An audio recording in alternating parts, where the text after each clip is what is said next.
And when something becomes chronic, it's either because our body doesn't have enough of the tools to fix it, or it's getting more abuse and destruction happening while it's trying to fix it, or both.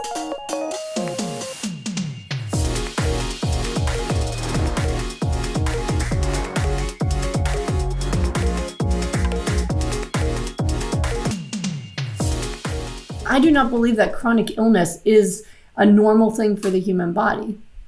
Chronic illness is a product of the current Western world. We've created it, right? Yeah. I mean, imagine you got a flu at 8 and you just still had the flu at 25. You're like, oh, I remember I got that flu at 8. It's just been sneezing ever since. No, right? You get a flu and then you recover from it. You take longer to recover because your immune system doesn't work as well, but that's how it should always be. And when something becomes chronic, it's either because our body doesn't have enough of the tools to fix it, or it's getting more abuse and destruction happening while it's trying to fix it, or both, right? Yeah. So what is it that makes your immune system worse? It's going to be the wrong foods, stress, poor sleep, right? Depression, anxiety. And what are the things that get it better? Great sleep, stress reduction, good self-care, and the right nutrition. So the more you can get on the path of what's going to allow your body to heal, the better your life can be. And that's what you have to do, is you have to see it as that gift.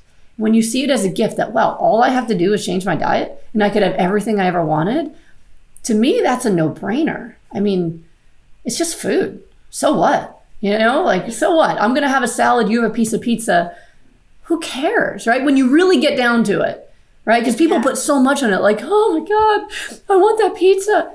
You want it more than your health? Like, you got to shake yourself and go, okay, all right. And eventually you don't want it. Eventually you wake up from it and you go, what was I thinking? I feel so good. I never want to eat that way again.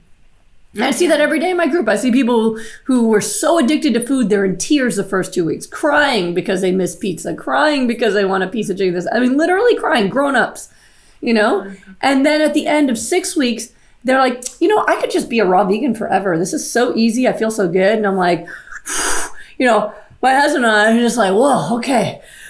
We did that, and then we got to start over again. Like, okay, we succeed. They're all feeling great. It's so easy. And then we go back to the first week again. But it's like, that's the hard part, is getting them through the addictions, because that's what they are. It's not that you love certain foods. You're addicted to those things. And when you get past the addiction, you go, oh, this is not so bad, right? So that's what I want you to have in your mind when you're going through all this, because your brain will fight you, and you've just got to be aware and not act on the things that your brain tells you. You can just go, yep, that's an interesting thought, and I'm still not going to eat that.